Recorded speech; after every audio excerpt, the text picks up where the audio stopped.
por que demorou mais 2 anos para providenciar a retomada das obras, ok? Vamos lá, então, a partir de agora, candidato Dênio, 6 minutos para fazer a explanação com relação a essa PV. Bom, um PAD é um processo bastante complexo. Ele tem prazos próprios. O PAD é processo administrativo disciplinar. Ele tem prazos próprios, tem regulamentos próprios de funcionamento. Nós temos aqui algumas pessoas que tratam do assunto aqui na plateia, inclusive. E a gente sabe que quando a gente faz um processo administrativo disciplinar, é o momento em que o servidor tem para se defender. Esse é o papel do processo administrativo disciplinar. O momento em que o servidor tem para se defender. E tem que ser dada a ele toda a chance de defesa, o maior possível, a mais ampla e irrestrita. O processo de São Mateus do PAD não demorou 1 ano para ser feito. No momento em que chegou a irregularidade, foi constatado, e eu tomei conhecimento dela, imediatamente o processo começou a andar. Existiu, no primeiro momento, uma apuração se havia o problema, uma sindicância, que resultou depois no PAD. Primeiro foi uma sindicância. A sindicância durou, né, o tempo da sindicância para depois havia no PAD. Depois do PAD, tem todo o tempo de recurso, e esse PAD chegou até o mesmo ao Conselho Superior. Chegou até o Conselho Superior, o recurso. Né? E depois disso ainda tramita na Justiça. Né? O PAD é, portanto, um processo bastante complexo. As obras de São Mateus não foram recomeçadas, porque antes de terminar o PAD, eu não poderia recomeçá-las, porque o objeto não podia ser ainda modificado antes do encerramento do PAD. Essa é uma questão. Depois que o PAD se encerrou, foi constatado, o pessoal da nossa engenharia foi lá para fazer um levantamento, para fazer continuidade da obra. Replanejamento, o que precisa para continuar a obra. Nesse momento foi constatado que havia também, não apenas, né, a irregularidade detectada no PAD, mas havia também problemas de ordem estrutural. Para isso foi necessário fazer um processo de contratação de um perito, coisa que nós nunca tínhamos feito até hoje. Contratamos o perito, o edital saiu recentemente, e dia 13 nós saberemos quem é o perito que vai fazer a análise do prédio. Depois que o prédio estiver analisado, a gente tiver segurança daquilo que é preciso fazer, porque nós temos muita responsabilidade, dentro daquele prédio estarão servidores e alunos. Não é possível a gente pegar e continuar uma obra sem ter segurança de que ela tem todas as condições de uma obra, de um instituto, onde vão ter muitas pessoas dentro. Então, depois que nós tivermos certeza do que precisa ser reforçado na estrutura, nós vamos continuar o prédio. No entanto, num acordo com o Campus São Mateus, nós fizemos uma troca. A fase de expansão do campus, que seria depois desse prédio construído, ela foi adiantada. Nós fizemos um acordo e construiremos agora 52 ambientes, de acordo com o que foi combinado com a comissão do próprio campus, tá certo? A comissão do próprio campus pediu 52 ambientes, nós vamos construir 52 ambientes. E com isso será possível trazer o campus de Carapina completamente para dentro do campus São Mateus, tá certo? O campus litorâneo. Isso já foi ajustado, já foi acertado. O projeto para essa expansão que está sendo feita, ao contrário, ela é uma expansão do campus que deveria ser feita depois do prédio que está inacabado. Ela foi adiantada para que a gente possa pensar no prédio com todo cuidado. Então ela foi adiantada e essa expansão, dia 9 agora, né, dia 9, vai estar lá a visita da empresa que ganhou o projeto para ir lá e conversar com as pessoas do campus para acertar todos os detalhes em relação à obra. Vão ter lá os técnicos, professores, para discutir a questão do laboratório, dos espaços físicos, daquilo tudo que precisa ser ajustado no projeto para que a gente construa uma obra sem problema. Então, essa é a história do Campus São Mateus. A mesma firma que abandonou a obra de São Mateus, abandonou a obra de Aracruz e abandonou 5 obras da UFES. Isso é que a gente sabe, dessa mesma firma. E ela criou um problema, não só para nós, criou um problema generalizado. E vocês tenham certeza absoluta de que nós tomamos todas as medidas cabíveis e demos todas as chances possíveis para que as pessoas envolvidas não sejam prejudicadas, além daquilo que elas deveriam ter sido responsabilizadas. Elas foram responsabilizadas, como disse a pergunta, elas foram responsabilizadas e punidas dentro daquilo em que elas tinham responsabilidade administrativa.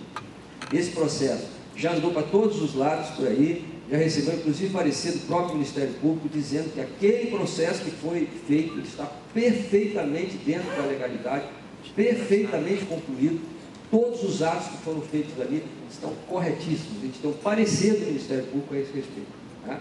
E ele foi enviado para o TCU, e depois disso nós fizemos o passo seguinte, que é a tomada de contas especial. A tomada de contas especial é para a gente definir a responsabilidade financeira a respeito da obra. A comissão não terminou os trabalhos ainda da tomada de conta especial, mas ela está em andamento. Uma vez que ela estiver terminada, ela vai ser encaminhada para o TCU, a tomada de conta realizada pela instituição, para que o TCU tome outras medidas que julgar pertinentes. Ou seja, aqui ninguém brinca com o dinheiro público. Nós trabalhamos e, caso aconteça um erro, como aconteceu em São Mateus, que é sempre possível de acontecer, né, porque alguém cometeu um erro no processo, todas as medidas são tomadas para saneá-lo e todas as medidas são tomadas para apurar as responsabilidades. Eu gostaria... Ok, candidato. 6 minutos esgotados. Esgotado? Ok, muito obrigado. Bom, dando sequência, agora serão sorteadas aí as perguntas de técnico administrativo para o candidato Nilson Lopes, que também terá 6 minutos. Depois passaremos aqui por ordem de sorteio para as perguntas discentes e depois docentes. São 4 perguntas, vamos sortear aqui então 3 perguntas. 1,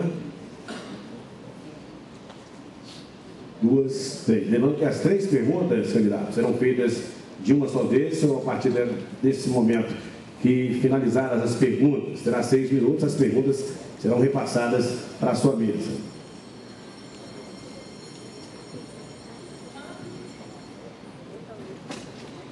Bom, primeira pergunta, Natália Cabral. Gostaria de que o candidato explicasse como pretende incrementar a política de TI e comunicação do IFES.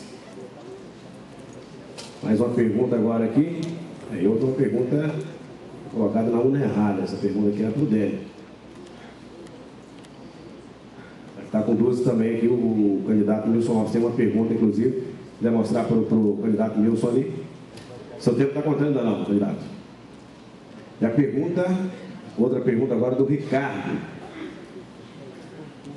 O que os professores pensam dessa proibição dos debates nos campi?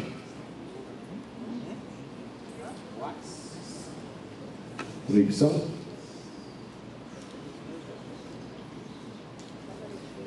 Acho que não há proibição, até porque a gente está realizando o debate. É complicado isso aqui. Candidato Nilson, 6 minutos para uma só pergunta também. Então, resumindo, a partir de agora, candidato, o senhor tem 6 minutos também para falar uma pergunta, porque a outra não tem proibição, a gente inclusive está realizando um debate. Só mais câmbio, só um minuto aí. Como? Respeitar a pergunta. São 19 câmbios, é melhor você ler e deixa o candidato resolver. Pertinente a pergunta, então? A pergunta foi a seguinte: não houve a proibição de debates, houve a realização de debates em alguns campos, não houve a proibição. Houve a proibição? Não, pelo que eu entendi do regulamento, não há proibição, há a realização em regiões. Veja bem, nós temos que se ater ao que a pergunta, o que está escrito aqui, o que está na pergunta. O que o colega está colocando é um acréscimo à pergunta. Nós não vamos trabalhar com acréscimos a pergunta nenhuma.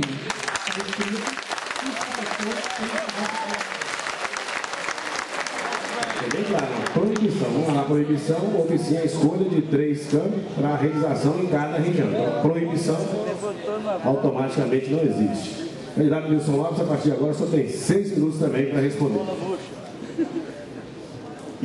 Eu inicialmente queria fazer 2 considerações que são importantes. Primeira, quero, de certa forma, levar ao conhecimento dos senhores, que eu falo um pouco alto, é porque eu, na verdade, tenho um problema auditivo decorrente de um acidente de trabalho. Não estou usando ponto, tá? Apenas para informar os senhores, e se eventualmente trouxer algum ponto, eu peço vênia aí, né, para que vocês realmente entendam isso. Uma segunda situação, eu fiz um comentário com relação às 6 horas. Eu queria chamar a atenção que realmente na reitoria existe 6 horas, fruto de uma demanda muito bem atendida do pessoal que está lá. Eu acho que tem que ampliar essa discussão para todos os campos. Eu na nossa gestão, na minha gestão, vou garantir essa condição e vamos discutir e debater para ampliar o direito e não para cercear o direito. Eu sou instrutor da Lei 812 e sempre me apresento como aquele professor que é garantista. Eu defendo direitos e trabalho com a perspectiva de que os deveres são realizados para você perpetuar o direito. Acho um cúmulo quando alguém diz: se você cumprir o seu dever, você terá os seus direitos. Não é essa lógica, eu já nasço sujeito de direitos.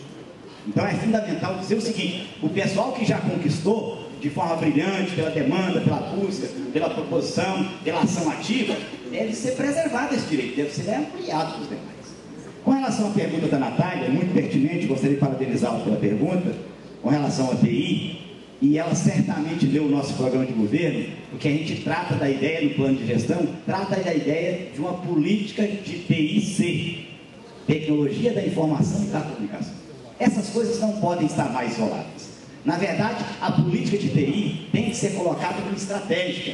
Quando esse instituto foi criado, foi posicionada uma diretoria num local estratégico, na Pró-Reitoria de Desenvolvimento Institucional. No entanto, toda a nossa diretoria de TI hoje faz um trabalho meramente operacional de suporte. Nós não podemos continuar nesse sentido. O pessoal de TI tem que ser aquele pessoal que é altamente qualificado, diga-se de passagem nossos quadros. O pessoal tem que trabalhar numa perspectiva de pensar esse IFES para o futuro, de pensar o que nós vamos encontrar daqui 5, 10 anos.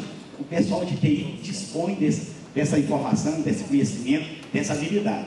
Aliado a essa política de TI, nós entendemos que hoje nós precisamos de mais investimento. Nós precisamos de investimento em infraestrutura, nós precisamos de garantir que a TI também não funcione apenas nos grandes centros, mas que a TI funcione também nos campi. E aí, quando eu falo da política de TI, eu parto desde as coisas elementares, como os meus colegas professores lembram, do nosso sistema acadêmico. Que a gente vive maltratado por isso aí, que a gente não tem realmente uma política organizacional. O nosso comitê de política precisa ser revisto. Lá dentro tem que ter pessoas que conhecem, não pessoas que dirigem, porque é diferente. Então, Natália, a nossa política de TI vai ser uma política que vai trabalhar a perspectiva de mais investimento. E mais do que isso, vai tornar a TI estratégica. E por que nós tomamos a liberdade de incluir TIC? Porque a comunicação também é estratégica. Nosso site não pode ser meramente um site para ficar dando recado. Nosso site tem que ser um local de debate, tem que ser um local de propositura de ações, tem que ser um local de formação, não meramente informação. Isso é comunicação. Comunicar é você, de alguma forma, interagir, né, entre aquele que emite, o emissor e o receptor. Eles precisam participar de forma dinâmica disso. Então é nesse sentido que a gente pensa uma política de TI que precisa ser estratégica e deixar de ser um mero suporte, como tem sido hoje. E todos sabem que nós fizemos uma convulsão delicada no processo de TI hoje, porque não há um acordo, não há um entendimento, algumas coisas são adquiridas de equipamentos sem uma consulta à base. Nós precisamos avançar nisso. A título de exemplo, para a colega Natália, eu juntamente com alguns colegas de outros campos, nós fizemos um projeto que foi aprovado junto ao CNPq, junto ao Ministério das Comunicações, que era um projeto de tecnologia de inclusão digital para a juventude rural. E tivemos a infelicidade da gestão ter perdido o momento de encaminhar o termo de cooperação técnica. Eu sou uma pessoa, enquanto profissional, que aprecio demais a questão da TI, só que a TI não pode ser suporte, ela tem que buscar interagir, nossos campos precisam se aproximar mais, e a política de TI é que vai fazer esse trabalho. Tá? Então eu queria deixar claro para a Natália que TI é estratégico na gestão Wilson Lopes. Muito obrigado. Ok, nós tivemos a resposta do candidato Wilson Lopes, e dando sequência agora nós teremos perguntas sorteadas do corpo discente. Antes da sequência, temos de combinar aqui com os dois candidatos, até para auxiliar no encerramento, no fechamento de cada pergunta. Quando faltarem 30 segundos, nós estaremos dando aqui um toque, tá certo? Para cada candidato aí finalizar a sua pergunta. Automaticamente o debate a gente usa uma luz, tal, mas foi uma coisa que acabou passando despercebido, mas a partir de agora a gente vai fazer uso desse artifício então. Giovanni, então, fazendo o sorteio aqui agora. Quem responde primeiro, conforme o sorteio, agora é o candidato Dênio. sortear 3 perguntas. 2 já saíram aqui.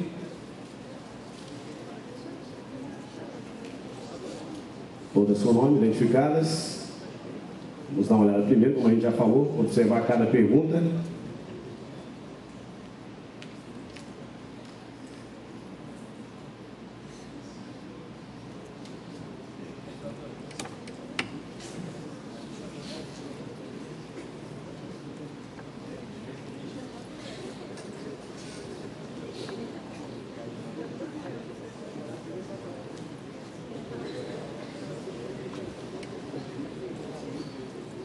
Ok, vamos então dando sequência aqui. Lembrando que 3 perguntas, 6 minutos para cada candidato. Candidato Dênio. A pergunta do Ítalo: qual a visão da reitoria sobre os cursos ofertados no campus Colatina? As perguntas vão ser colocadas na mesa do candidato.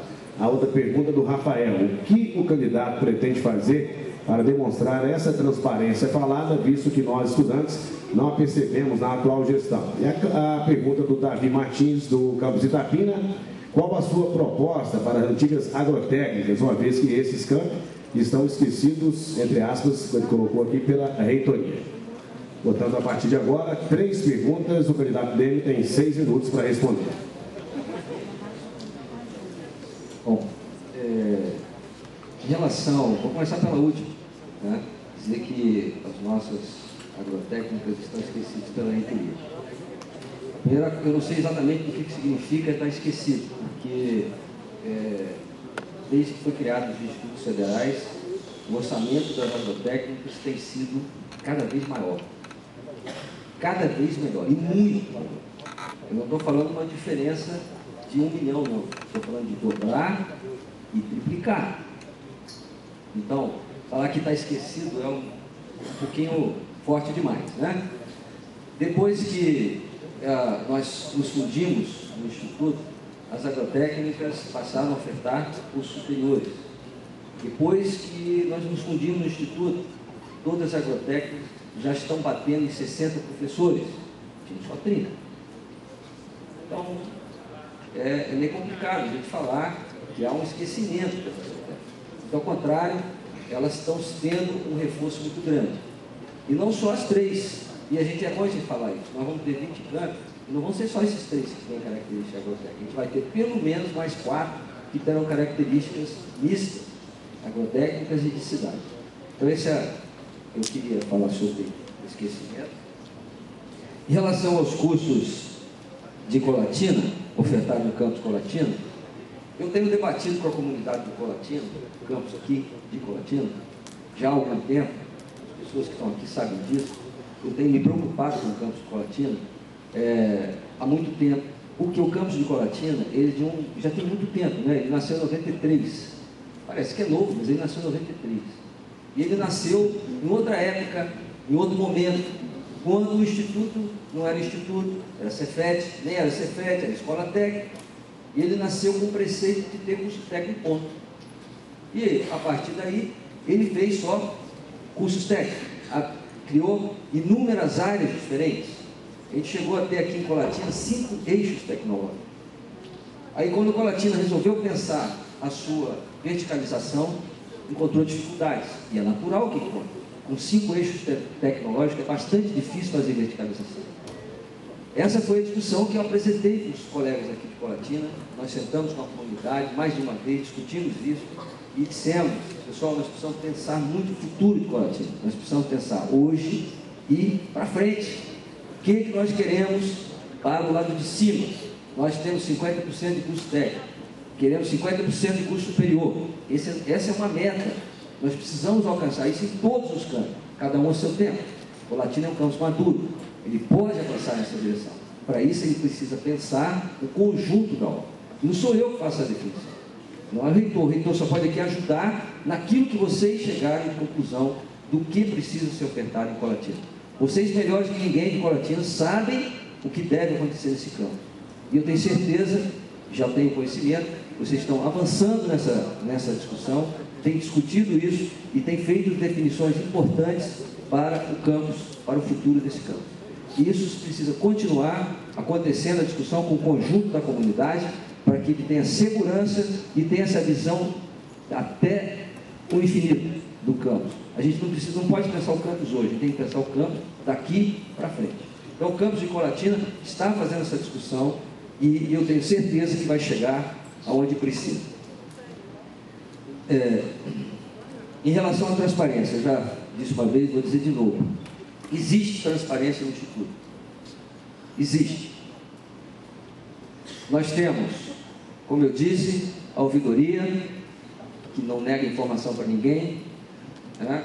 Todas que chegaram lá foram respondidas, as mais diferentes e extraordinárias, complexas e grandes informações foram fornecidas. Além disso, como eu disse, todas as principais, nossos principais documentos estão publicados na página, todos. Nossas resoluções estão todas publicadas. As nossas portarias são todas publicadas. Nós temos essa transparência. A transparência existe. Nós precisamos, sim, caso as pessoas julguem que precisam participar dessa transparência, olha, eu gostaria que tivesse mais isso ou mais aquilo, é só a gente conversar a respeito. O nosso site institucional, ele também está sendo modificado, ele vai ser modificado e ele vai ser construído num formato novo, em que nós teremos subpáginas de todos os campos e subpáginas de todas as coordenações de curso, onde o coordenador de curso terá senha para colocar coisas a respeito do seu curso, onde cada campus vai ter espaço para colocar as coisas do seu campus. Então essa é uma estrutura que nós estamos devendo já em termos de página e nós vamos fazer. Essa é a página, a futura página do Instituto Federal. 30 segundos. Eu ainda gostaria de dizer que, muito rapidamente, em relação às 6 horas, existe uma resolução que permite 6 horas para todo mundo. Ela existe e está lá para ser usada. E os campos têm usado. Os campos têm usado. É só pegar a resolução e seguir a resolução. Está escrito lá como é o caminho para chegar. E todo mundo que usou tem 6 horas. É assim que é, gente. Obrigado, candidato. Tempo esgotado, 6 minutos. Antes de sortearmos aqui as perguntas do candidato Milson Lopes, o presidente da Comissão Eleitoral, Giovanni, gostaria de fazer algumas colocações a respeito de algum questionamento que foi feito com relação às perguntas sorteadas. Pessoal, só um esclarecimento, a título de esclarecimento, todas as perguntas que estão sendo sorteadas estão na mesa dos candidatos. Nós vamos guardar essas perguntas ao final desse momento, desse bloco. Ela vai ficar aqui disponível para todos vocês. Tem um vídeo, tem a pergunta, dá para conferir se realmente foi feita a pergunta na integralidade. Todas as perguntas estão sendo feitas aqui na integralidade. Transparência. Todas as demais perguntas também, as perguntas que não foram lidas, porque não havia o nome, e ao lado, vão estar aqui para qualquer um ver depois também, que realmente falta o nome, ok?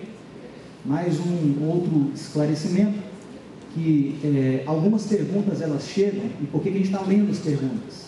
Porque a gente tem que ter a certeza que a pergunta está sendo dirigida ao candidato. A pergunta não é dirigida à comissão central, ela é dirigida ao candidato. E a pessoa ela fala por si, ela não pode falar pelos outros. A gente está tendo esse devido cuidado.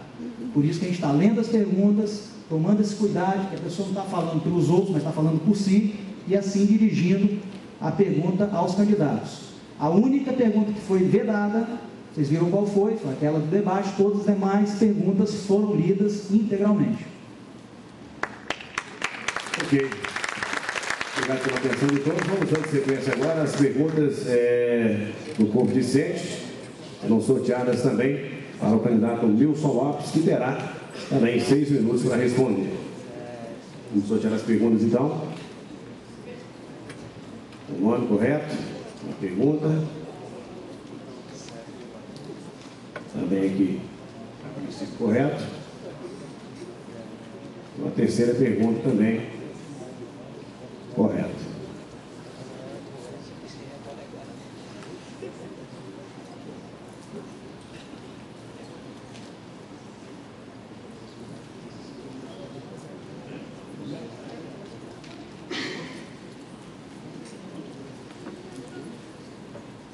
Bom, primeira pergunta, daqui a pouco o tempo vai contar, ainda não está contando. Vamos ver todas as 3 primeiras, né?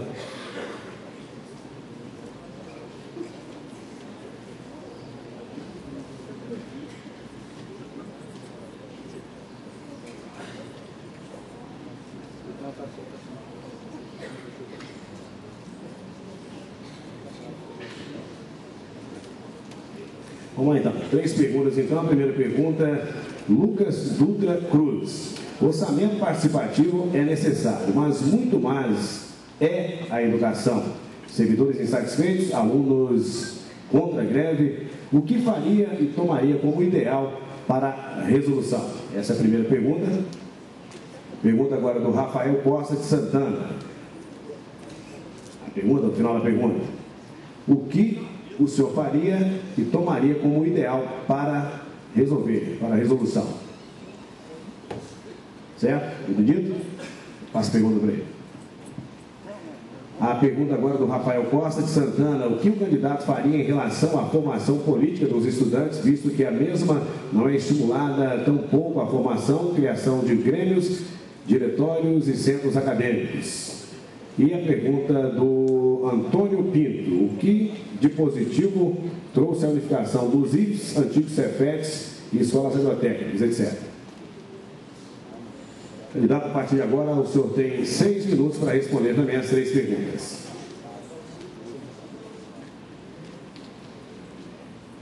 Antônio, me permita começar pela sua resposta. O que trouxe de positivo a unificação? Sem dúvida, especialmente as agrotécnicas estavam alijadas dos espaços de fomento à pesquisa e extensão. Eu, juntamente com a minha equipe, submeti várias tentativas de projetos e nunca conseguimos avançar em relação a isso. Nós também ganhamos um pouco mais de visibilidade, passamos a ter cursos superiores, passamos a usar essa sigla do IFES, que tem respeito, é extremamente importante. Mas eu diria que hoje, se a gente fizer um levantamento entre pontos positivos e negativos, muitas dúvidas surgirão. Não porque nós devemos voltar ao passado, mas porque isso foi mal discutido. Nós participamos de uma audiência pública onde uma pessoa só falava. Nós participamos de uma decisão onde você marcava sim ou não com um X. Isso é muito importante nas nossas vidas. Eu diria para vocês que das 3 agrotécnicas, aquela que sempre esteve mais aliada ao modelo de gestão é a Escola Agrotécnica de Alegre. E existe um lobby no Sul de separação. As pessoas entendem que a Constituição do IFES foi um prejuízo a quem tinha autarquia. Afinal de contas, as 3 agrotécnicas possuem um quadro belíssimo. Eu diria o seguinte, talvez os melhores quadros da rede no tocante à administração. Ótimas pessoas que atuam em todas as áreas, licitação, administração, planejamento. E hoje, muitas vezes, nós temos que nos colocar a distâncias enormes para discutir isso com pessoas que não tiveram a oportunidade de serem treinadas para discutir exatamente isso. Aliás, eu queria deixar claro para vocês exatamente isso. Hoje, a ideia do orçamento participativo passa pela necessidade de treinamento das pessoas. Se nós não treinarmos e capacitarmos o pessoal, nenhuma fórmula mágica vai responder isso. Com relação à política de atendimento estudantil, eu me refiro aqui ao Rafael Costa Santana, nós já fizemos abordagem nesse sentido de dizer que vamos priorizar os processos de constituição das organizações de representações dos discentes. É importantíssima a presença do Grêmio, é importantíssima a presença do CA e do Diretório Central de Estudantes. Mas não adianta nós constituirmos essas entidades se elas meramente reproduzirem o discurso da gestão. Elas precisam discutir as suas necessidades. Elas precisam estar num espaço diferenciado para garantir exatamente a sua autonomia de representar o pensamento estudantil. Na minha gestão, vamos estimular a constituição de todas as entidades necessárias no SCAMP, em todos os níveis. Mas não basta isso.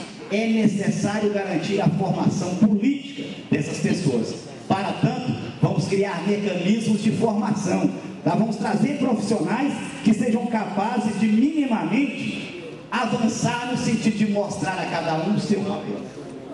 Mas a última pergunta tá? Dentre as três, é a que eu certamente gostaria de fazer um pouco mais de referência, porque é o tema recorrente da questão do orçamento participativo. E aí Lucas Dutra Cruz coloca que o orçamento participativo é importante, mas isso não resolve quando você tem uma categoria de professores, servidores insatisfeitos com o processo. Pois o orçamento participativo é justamente isso, é garantir que as pessoas participem. Muito provavelmente, essa insatisfação que nós temos é que nós ficamos meramente como executores, nós não decidimos nada, as coisas são implementadas e nós trabalhamos como a mão de obra de execução. Nós temos um quadro belíssimo de técnicos, temos um quadro altamente qualificado de docentes, as pessoas querem participar. Se você visitar esses campos todos, como eu fiz nessa campanha, vocês se surpreenderão de ver tanta gente qualificada. Só que eu faria uma comparação, isso é mais ou menos igual à seleção brasileira. As pessoas passam um período de brilho sem ter oportunidade. Nós precisamos criar oportunidade. Nós temos um grupo de pessoas que é hegemônico, que fica o tempo todo na gestão e não permite que outras pessoas participem, que criem outras referências. Afinal, o Instituto é muito grande, nós temos uma quantidade muito grande de servidores que trouxeram experiências muito interessantes da iniciativa privada, mas não é oportunizada essa condição de participação.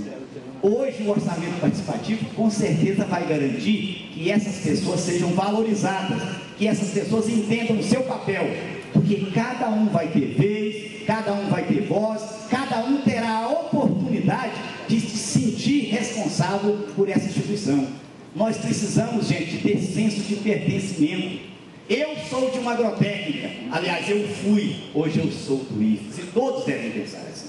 O IFES deve ser desse jeito, ninguém deve bater no peito e dizer que ele é de agrotécnica ou que ele é do Campus Vitória. Afinal de contas, as pessoas que preenchem os requisitos, que é doutor, por exemplo, ele pode ter 30 segundos.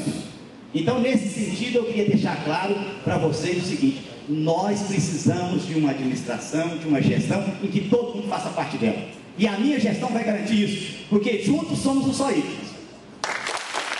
Ok,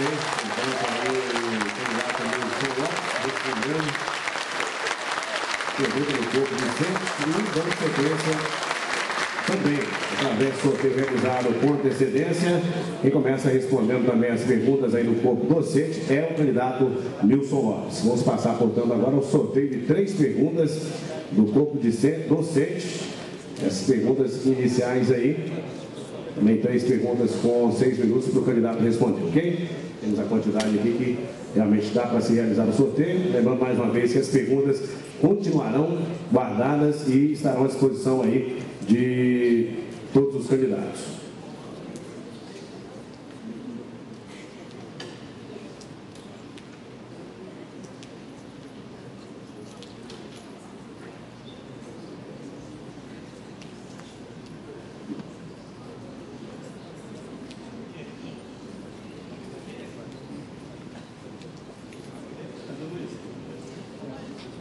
Vamos lá então, pergunta, vamos sortear as outras, depois a gente realiza aqui as 3 normalmente.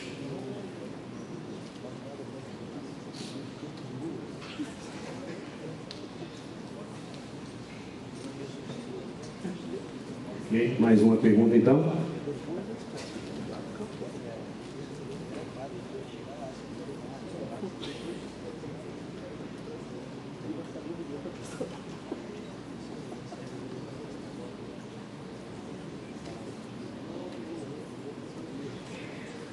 Ok, só confirmando aqui agora, as 3 marcadas realmente para o candidato Nilson Lopes. Bom, primeira pergunta, professora Flávia Bianchi Campos Colatina. Qual a proposta do candidato com relação à carga horária do docente, de modo que possibilite ao docente atuar no tripé da educação, ensino, pesquisa e extensão? Candidato Nilson Lopes, mais uma pergunta agora do professor Tadeu Piscinati. Candidato, o senhor diz que vai criar escritórios de apoio a projetos de pesquisa e extensão. O senhor desconhece o núcleo de apoio a projetos desse campus de Colatina? O senhor desconhece o escritório da ProEx? Onde o senhor se apoiou? E a pergunta agora do Alan Francisco Fosa. A lei de criação dos institutos prevê a pesquisa e extensão. Qual a sua opinião para a adoção desse tipo de trabalho em campos que predomina apenas o ensino, como é o caso de Colatina? A partir de agora, o candidato Wilson Lopes tem 6 minutos para responder as 3 perguntas.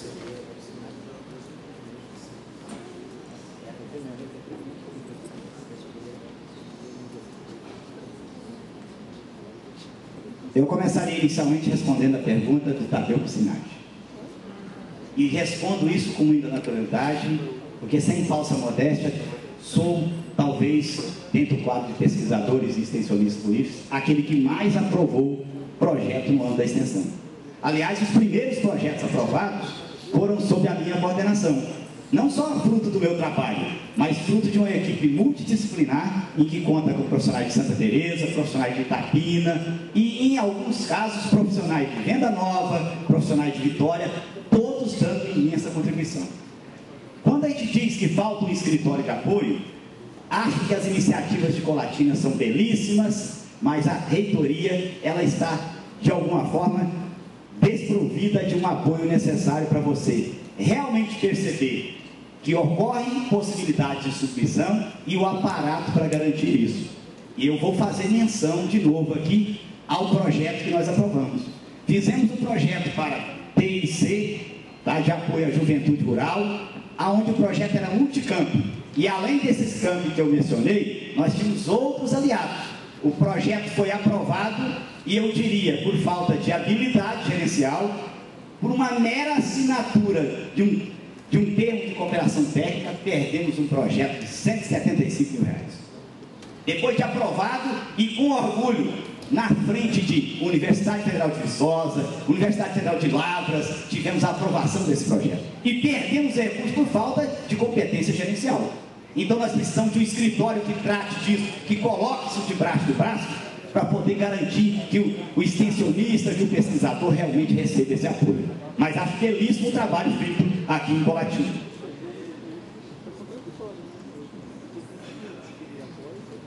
Com relação à pergunta do Alan, eu diria o seguinte, tanto da Alan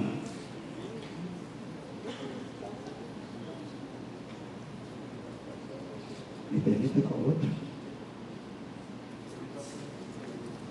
Tanto a Alan quanto a Flávia, eu diria o seguinte, na verdade, nós temos um problema muito sério, que é a falta de definição da nossa identidade institucional. Hoje nós não definimos ainda, não conseguimos entender o que a gente é. Eu já participei de reuniões muito interessantes, onde as pessoas se projetam como se nós fôssemos universidade. Mas quando a gente observa o papel da universidade e a responsabilidade que ela deve ter, nós queremos voltar a ser escola técnica. Então, na minha gestão, qual é a ideia em relação à pesquisa e à extensão?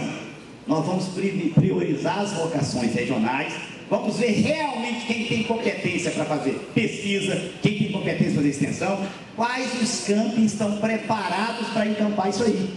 Não necessariamente todos os campos devem fazer isso. Nós somos uma instituição que tem a obrigação de fazer o tripé. Mas, da mesma forma que nós estamos falando do ensino e extensão, nós temos campos, por exemplo, que não trabalham com o ensino médio integrado, a exemplo de Guarapari e Serra.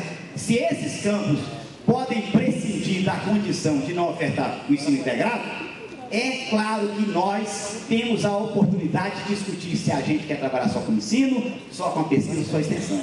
Porque dessa forma, quando nós definimos as vocações regionais, nós teremos mais recursos para investir. Nós teremos mais condição de realmente garantir que o pesquisador, que o extensionista atinja o seu papel. Aliás, nós vamos garantir que esses profissionais possam atender às demandas sociais. Os nossos projetos de extensão precisam estar conectados com a nossa comunidade local. E os nossos projetos de pesquisa devem ser prioritariamente pesquisa aplicada, tal qual diz a lei que criou o Instituto. Nós devemos parar com essa mania de pensar que a gente vai trabalhar em pesquisa pura. Nós não temos competência institucional para isso, não temos aparato logístico para isso e certamente estaremos fazendo algo que não trará o resultado esperado, porque faltam recursos, falta a garantia de continuidade da liberação desses recursos. Então, tanto aos colegas Alan quanto a colega Flávia, eu gostaria de dizer exatamente isso. Para a gente atender o tripé, nós precisamos definir a vocação. Para definir essas vocações, nós inclusive adotaremos um projeto chamado Reitoria Itinerante. É um absurdo alguém acreditar que pode entender como funciona o campus Santa Teresa sentado no gabinete. Nós precisamos que a reitoria, com o seu aparato, com os seus pró-reitores, venha ao campus, trabalhe durante uma semana no campus, entenda a logística, entenda a demanda social, porque a partir daí nós vamos inclusive saber onde investir os recursos. Esse é o projeto da reitoria itinerante, e mais do que isso, nós vamos regionalizar as pró-reitorias.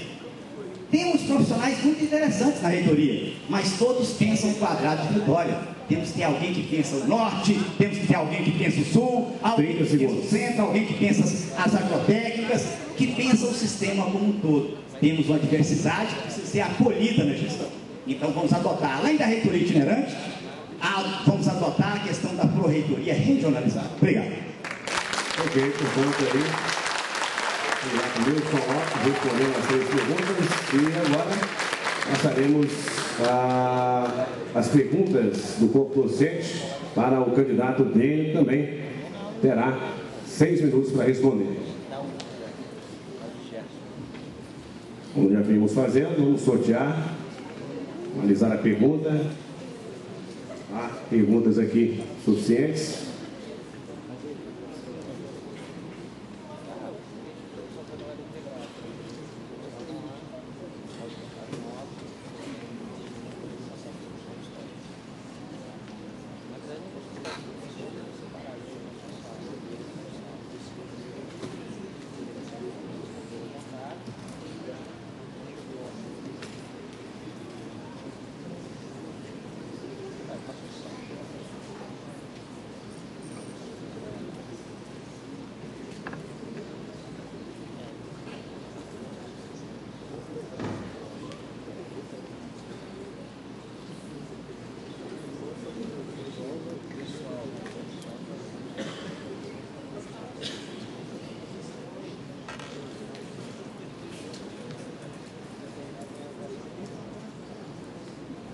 Ok. Vamos aqui então à pergunta do Aloísio. Recentemente, a Justiça reconheceu em última instância o direito dos docentes à progressão por titulação independente de interstício, uma reivindicação justa que foi negada pela atual gestão. E por isso, foi um dos principais fatores que ensejou a greve do ano passado. Entretanto, recentemente, a atual gestão, enfim, reconheceu o pleito dos docentes antes mesmo de ter a segurança jurídica estabelecida sobre o tema. Por qual razão, então, essa justa reivindicação não foi atendida no início de todo o problema? A outra pergunta, Bruno, como proceder à regulamentação de uma nova resolução 32 que permita ao docente realizar de forma equilibrada o ensino, pesquisa e extensão? E a outra pergunta, inclusive uma pergunta que foi sorteada também para o candidato Wilson, professora Flávia Bianchi, Campos Colatina, qual a proposta do candidato com relação à carga horária do docente, de modo que possibilite ao docente atuar no tripé da educação, ensino, pesquisa e extensão, está dentro do mesmo patamar. Então, a partir de agora, o candidato dele tem 6 minutos para responder. Começando pela questão da carga horária docente, em primeiro lugar, como eu disse, nós trabalhamos numa instituição que tem a obrigação de fazer ensino, pesquisa e extensão, não mais uma possibilidade de fazer. E, em função disso, isso tem que estar refletido naquela resolução que vai definir a distribuição de carga horária docente. A resolução que nós tínhamos e estamos usando até hoje é de outro tempo, de outra época, onde a pesquisa e extensão era uma possibilidade, elas não eram ainda uma necessidade, não era ainda uma obrigação. Por isso ela precisou ser revista. Por isso essa próxima resolução de carga horária, nós temos certeza que ela vai trazer outros formatos que permitirão, com toda certeza, a gente fazer pesquisa e extensão. Tenho certeza absoluta, porque ela está sendo construída coletivamente. Né? Então, eu não tenho nenhuma dúvida em relação a isso. Eu acho apenas que a definição de quais os campos vão fazer ou não vão fazer pesquisa e que pesquisa vão fazer, Isso aí deve ser dos próprios campos. Somos nós, né, que temos que fazer essa definição. Todos os campos têm direito a fazer pesquisa e extensão. Todos. Isso não é obrigação de um campus, de 2, de 3, de todos. Todos os campos têm que ter condição de fazer pesquisa e extensão. E essa é uma definição, é uma autodefinição do campus. Não há outra forma de fazer. É ele, o campus é que tem que saber o que vai fazer em pesquisa e extensão. Em relação à carga horária, em relação ao D1D3, é uma história antiga. Em 2009, eu acabei de entrar na instituição, a primeira reunião do CONIF que eu participei, eu estava lá presente e falei, pessoal, vamos discutir esse assunto, porque esse negócio é um negócio importante. Propus que todo mundo, todos os reitores, fizessem a progressão do D1D3. Naquele momento, o presidente do Sinasep, sentado na nossa frente, disse, não faça, porque você vai estragar o plano de carreira que nós fizemos. Chama Carlão, e era o presidente da Sinasep na época, estava sentado dentro da reunião do CONIF a nosso convite. E aquilo destruiu, lá em 2009, a possibilidade de fazer o D1D3. Porque, sim, havia uma coerência no pensamento do Carlão. Ele construiu essa proposta de carreira e para ele destruir. Isso destruiu lá atrás, quando foi feita a proposta de 2009. Por que ela foi feita agora? Gente, foi uma construção muito difícil. Não foi nada fácil convencer o MEC, convencer a AGU e, finalmente, convencer o Unipod. Porque não adianta nada assinar, dar uma canetada e depois esses mesmos organismos servem para a gente que não pode ser feito. Então foi feita uma construção em que nós convencemos muitas reuniões, não foram poucas, o MEC, convencemos a AGU e convencemos a maioria do CONIF. No momento em que nós convencemos a maioria do CONIF, convencemos o MEC, convencemos o Unipod, nós assinamos o D1D3 aqui no Espírito Santo. E só assinamos junto com o conjunto do CONIF, do qual eu sou o presidente. Eu não podia fazer diferente. Eu tinha que levar o conjunto das instituições a fazer isso, não apenas o Instituto Federal do Espírito Santo. Essa foi uma construção coletiva, discutida com muita gente, discutida com um monte de autoridades que eram contra a fazer isso, e depois hoje nós temos uma proposta, um decreto que foi aprovado finalmente, que deu essa garantia a todos. Esse decreto nós ajudamos também a escrever. Não penso que não foi um trabalho muito simples. Realmente foi uma construção. Realmente foi uma construção. É muito fácil falar. Por que não fez? Não foi feito porque não havia nenhuma segurança. No momento em que há segurança, que foi construída a muito custo, a muitas mãos, foi feita então a concessão do D1D3. Então não é simplesmente uma vontade do reitor que define isso. A gente tem que aprender a trabalhar coletivamente. Trabalhar coletivamente é trabalhar com o conjunto do CONIF no Brasil inteiro. Isso é muito importante. Porque na hora que o conjunto dos institutos se define a esse respeito, passa a ter uma posição política de força, que faz as coisas andarem, inclusive dentro do Unipod. Isso aconteceu mais de uma vez já, né? Então nós temos que entender que não basta simplesmente a vontade de uma pessoa para resolver o problema. É preciso sempre um trabalho coletivo. E é assim que nós trabalhamos. Nós trabalhamos coletivamente e como presidente do CONIF, esse era o meu papel. Construir não apenas para o Instituto Federal do Espírito Santo, mas construir o Brasil inteiro, porque tem um monte de professores pelo Brasil inteiro que também tinham o mesmo problema do D1D3 e que precisavam tê-lo resolvido. Essa é a história do D1D3. Em 2009, foi o senhor Carlão, representante do Sinasep, que disse não faça. E depois disso, foi toda uma luta para a gente chegar, finalmente, à situação atual, onde nós temos um decreto que dá esta garantia e uma lei que vai entrar a partir de março do ano que vem, que vai finalmente definir 30 segundos. Garantia. Não, já acabei. Obrigado. Ok. Portanto, encerrado esse segundo momento, daremos agora um intervalo de 5 minutos, quando retornaremos para a parte final do debate, quando cada candidato terá 5 minutos para as suas considerações finais.